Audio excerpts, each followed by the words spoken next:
Hi guys, welcome back to my YouTube channel. तो मेरा नाम है दीप्ति और मैं बनाती हूँ अपने एग्ज़ाम से रिलेटेड कंटेंट। तो एज़ यू ऑल नो कि ये प्रीलिम्स के एसबीआई क्लर्क प्रीलिम्स के हमारे एग्जामिनेशन ख़त्म हो चुके हैं। Now it's time to wake up and prepare for SBI clerk mains. So for that reason मैंने कहा था कि मैं एक स्ट्रेटजी वीडियो लेके आऊँगी and this is going to be my strategy for the next 1 month, क्योंकि हमारी जो टेंटेटिव जो मीन्स की डेट बोली जा रही है वो बोली जा रही है कि 10th ऑफ अप्रैल तक हो सकता है।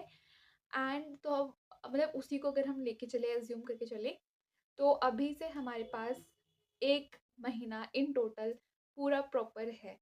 So this is going to be my strategy for the next 1 month. आपको और भी बहुत सारी स्ट्रेटजी की वीडियो मिल जाएंगी यूट्यूब पे।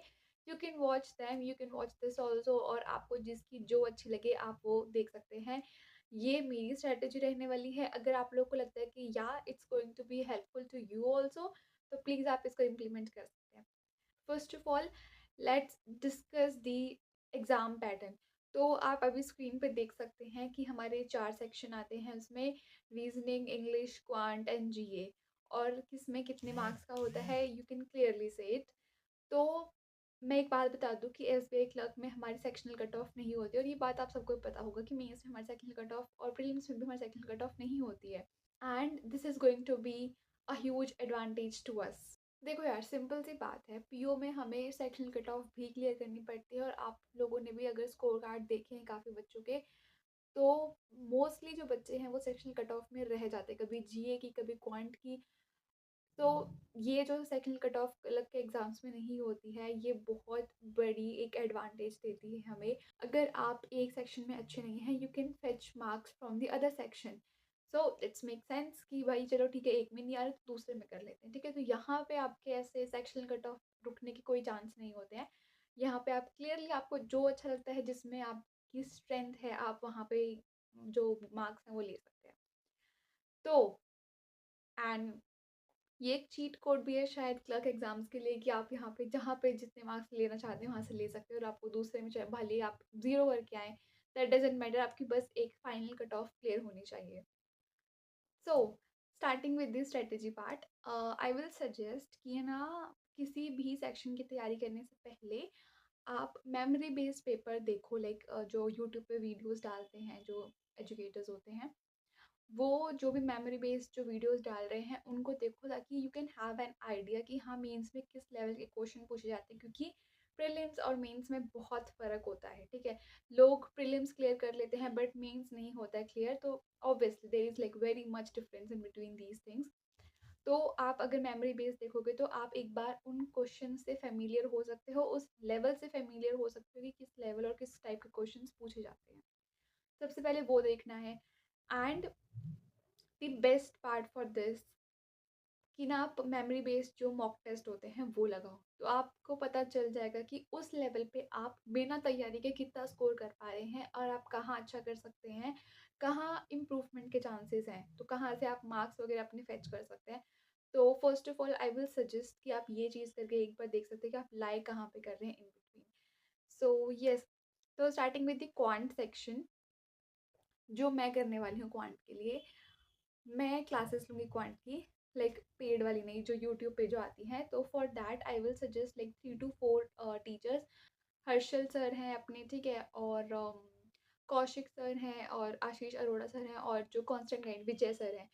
तो ये 4 एजुकेटर्स हैं जिनकी मैं मेनली देखती हूँ। मतलब ऐसा कुछ मेरा फिक्स नहीं है, बट मैं कभी से ये कभी वो, तो ऐसा मेरा चलता रहता है, ठीक है।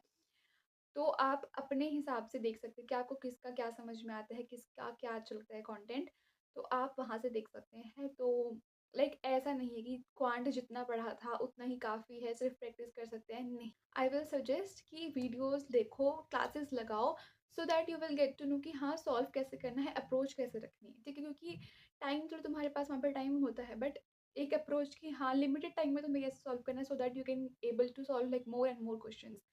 सो yeah for that reason classes लगाओ, ठीक है। मॉक टेस्ट तो पक्का पक्का लगाओ। मैंने अभी जो अपनी रिसेंट वीडियो है, आई टोल्ड यू कि मेरी मिस्टेक कहाँ रही थी।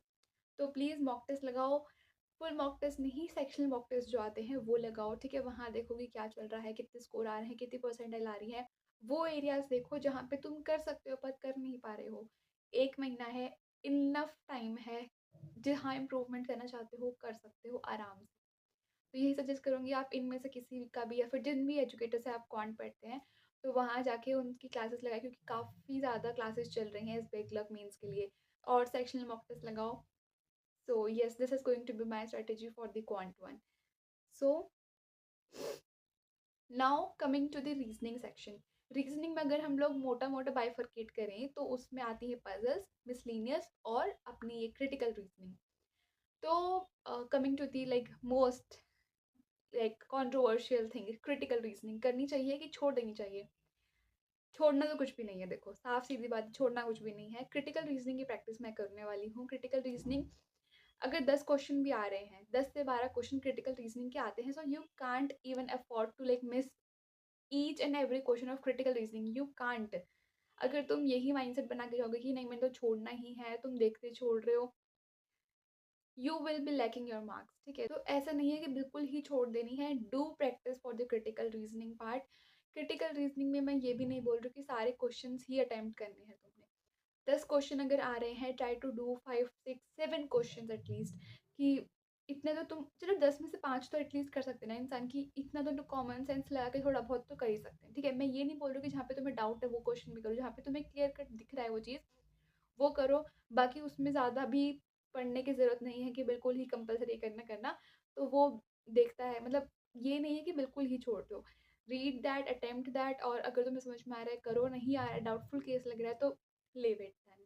तो ये मैं क्रिटिकल रीजनिंग के लिए ये मैं करने वाली हूँ। आपको जैसे सही लगता है आप ऐसे कर सकते हैं, ठीक है? उसके बाद coming to the miscellaneous part. Miscellaneous part की लोग प्रैक्टिस नहीं करते हैं। लोग क्या, मैं ही नहीं करती हूँ, सिर्फ पजल्स में घुसे रहते हैं। That doesn't make sense clearly. क्योंकि देखो अगर रीजनिंग का पेपर टफ आता है, उसका लेवल अप होता है रीजनिंग का, तो जो बचा सकता है वो मिसलेनियस ही बचा सकती है। तुम अगर पजल्स करने बैठोगे, तुम्हारी पजल्स नहीं बनेंगी, टाइम टेकिंग होगी, बन जाएंगी, एक बनेगी, दो बनेगी, टाइम खत्म हो जाएगा।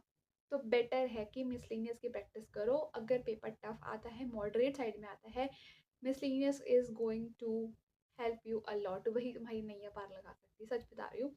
तो पजल्स की प्रैक्टिस करो, साथ में मिसलेनियस की प्रैक्टिस करते रहो, क्योंकि दोनों ही इंपॉर्टेंट है और पजल्स की तो ऑब्वियसली करनी ही करनी है।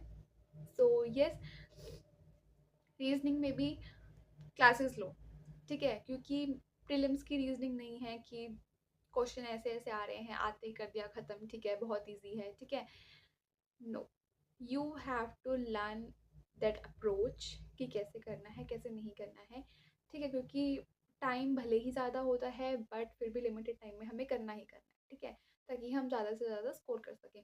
तो मैं उसके लिए भी क्लासेस लगाने वाली हूँ।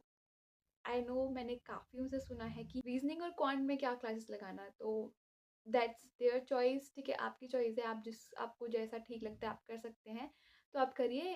मतलब इट्स माय चॉइस कि हाँ मैं क्लासेस लगाने वाली हूँ। तो अगर मैं रीजनिंग का सजेस्ट करना चाहूँ तो अंकुश लांबा सर हैं, ठीक है? और if you had heard about Sanjay sir, art of reasoning, वो बहुत अच्छा कराते हैं, उनका कंटेंट बहुत सही लगता है मुझे, ठीक है? लर्निंग नीति है, तो ये कुछ टीचर हैं, अड्डा पे सौरभ सर हैं, उनसे आप कर सकते हैं। आई नो ये बहुत अलग-अलग इनकी पढ़ाने का तरीका सबका अलग-अलग है, तो जिसको अच्छा लगता है तो please try to attend the classes, ठीक है? लाइव नहीं देखना है क्योंकि उसमें फिर बहुत टाइम वेस्ट होता है। मैं लाइव नहीं देखती हूँ इतना, मैं बाद में रिकॉर्डेड देखती हूँ उसका स्पीड बढ़ा के।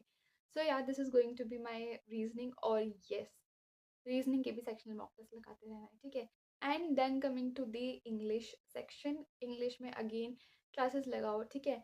निमिषा बंसल मैम की क्लासेस लगाओ, एडिटोरियल करो, डेली एडिटोरियल करो, वोकैब, ग्रामर वगैरह सब कुछ कवर होगा, तो एडिटोरियल मस्ट है। और अगर आपने अल्फ़ा बैंकर करके एक यूट्यूब चैनल है, वहाँ पे सर पढ़ाते हैं, अगर आपने उनका नाम सुना है, वो इंटरनेशनल न्यूज़पेपर से एडिटोरियल करवाते हैं, तो मेंस में वो बहुत ज़रूरी, क्योंकि मेंस के जो आरसीज़ आते हैं वो काफ़ी अच्छे लेवल के आते हैं, काफ़ी ज़्यादा अच्छे लेवल के आते हैं। तो उनका आप कर सकते हैं, उसमें आपको बहुत हेल्प होने वाली है, ठीक है? तो don't even try to miss editorial, ठीक है? उसके बाद में क्लासेस लगाओ, क्लासेस के लिए अगेन निमिषा बंसल मैम की क्लासेस रहती हैं, ठीक है? और लर्निंग कैप्सूल चैनल पे वरुण सर पढ़ाते हैं इंग्लिश, उनकी क्लासेस लगाओ, तो या और सेक्शनल मॉक टेस्ट तो सबके ही लगाने हैं सेक्शनल वाले, तो ठीक है? And then coming to the GA part. Mains में सबको जीए का डर रहता है इंक्लूडिंग मी, तो मैं क्या करने वाली हूँ, देखो मैं लास्ट 4 से 5 महीनों करने वाली हूँ, लाइक फ्रॉम नवंबर ऑनवर्ड्स करने वाली हूँ मैं। और I am going to like take help of at least 2 sources. मैं एक पीडीएफ की हेल्प लेने वाली हूँ। पीडीएफ में अपनी वो जो अफेयर क्लाउड्स की पीडीएफ आती है मंथली वाली, उसकी।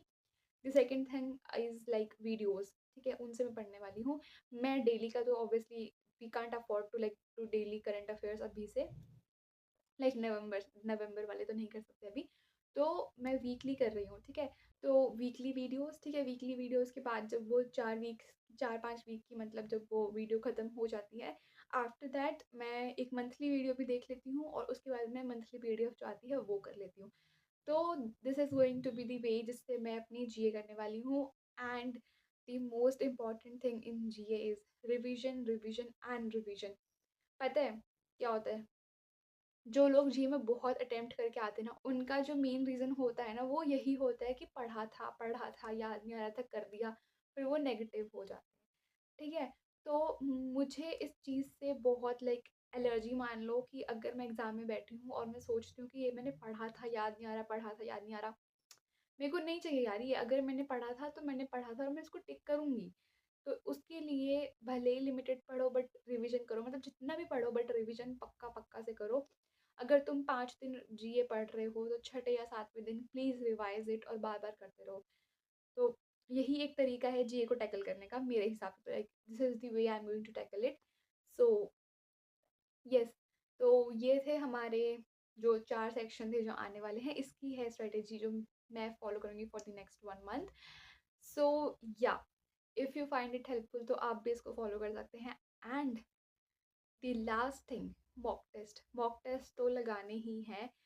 भले ही क्या यार, लाइक 1 हफ्ते में at least 2 mock test, that's the like target of mine कि हाँ, मैं हफ्ते में 2 मॉक टेस्ट लगाऊंगी, एनालिसिस करूंगी। सो या और मैं टाइम टू टाइम अपने मॉक टेस्ट के मार्क्स भी शेयर करती रहूँगी। So yeah this is going to be my strategy for the SBI clerk mains, क्योंकि यार इस बार करना है, ठीक है? अब पिछले साल भी छूट गया था बट अब करना है, ठीक है? क्योंकि अभी ये है, पिछली बार तो चलो मैं अपनी मास्टर्स वास्टर्स में बिज़ी थी बट इस साल मुझे टोटली अब ये 1 महीना एसबीआई क्लर्क मेंस को डिवोट करना है। So yes, and don't forget your SBI PO prelims also, ठीक है? मेरा एसबीआई पीओ प्रीलिम्स अब में भी थोड़ा सा टाइम है। So yes, this is going to be my plan for the next 1 month. So if you like this video, please do like, comment and subscribe to my YouTube channel, and I will be meeting you in the next video. Till then, take care and bye bye. Thanks. Love you.